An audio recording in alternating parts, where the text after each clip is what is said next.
নবীর মাদ্রাসাতে চলো শিক্ষা নিতে হবে ধন্য জীবন সহি রাস্তা পেতে হবে ধন্য জীবন সহি রাস্তা পেতে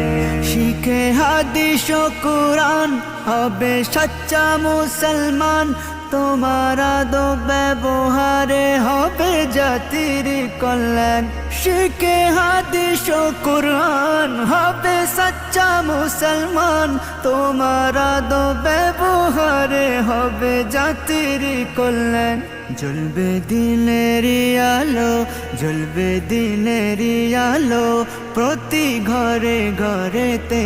কেটে যাবে আধার সবাই রবে সুখেতে কেটে যাবে আধার সবাই রবে সুখেতে